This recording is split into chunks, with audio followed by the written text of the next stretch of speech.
I never imagined that a simple package sitting on my front porch would completely destroy my relationship with my older brother. We had always been close growing up. Sure, we argued like every family does, but I trusted him more than anyone. That trust disappeared the moment I installed a security camera outside my house. It all started when expensive packages kept disappearing. At first, I blamed delivery drivers or random porch pirates. Then it happened again with a laptop I had been saving for months to buy. The delivery company insisted the package had been delivered, and they even showed a photo of it sitting at my front door. When I got home 30 minutes later, it was gone. Frustrated, I bought a camera system and forgot about it until another delivery arrived a week later. This time, I checked the footage, expecting to see some stranger wearing a hoodie. Instead, I watched my own brother casually walk onto my porch, pick up the box, smile at the camera like he owned the place, and leave. I honestly thought there had to be some explanation. Maybe he was protecting it. Maybe he planned to surprise me. So I called him.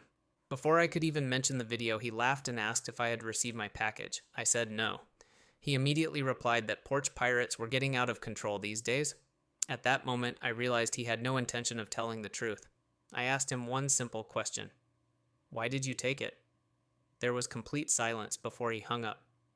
10 minutes later, he showed up at my house looking angry instead of embarrassed. He claimed that because we were family, he didn't think it mattered. Apparently, he wanted to borrow the laptop until he could afford one himself. The problem was that he had already opened the box, removed all the protective plastic, and started using it. When I demanded it back, he refused, saying I was selfish for caring more about a computer than my own brother.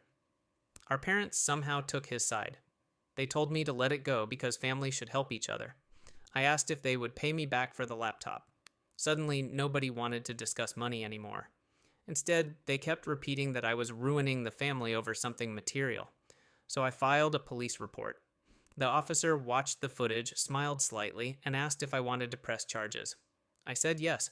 My brother was shocked that I would actually do it. He kept calling me heartless while standing there holding property he admitted wasn't his. A week later, he returned the laptop, but it was scratched, covered in fingerprints, and missing accessories.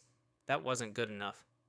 The court ordered him to reimburse me for the full cost because the item was no longer considered new. He also had to pay additional legal fees. The funniest part came months later when my parents asked me to forgive him because he was struggling financially after the court decision.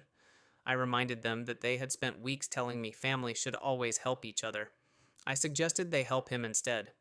They didn't appreciate hearing their own words repeated back to them. Since then, my brother barely speaks to me, and family gatherings are awkward. Some relatives think I overreacted. Others quietly admitted they would have done exactly the same thing. Looking back, losing money would have hurt, but losing trust hurt much more. A stranger stealing from me would have been easier to accept than realizing the person behind it was someone I had loved my entire life.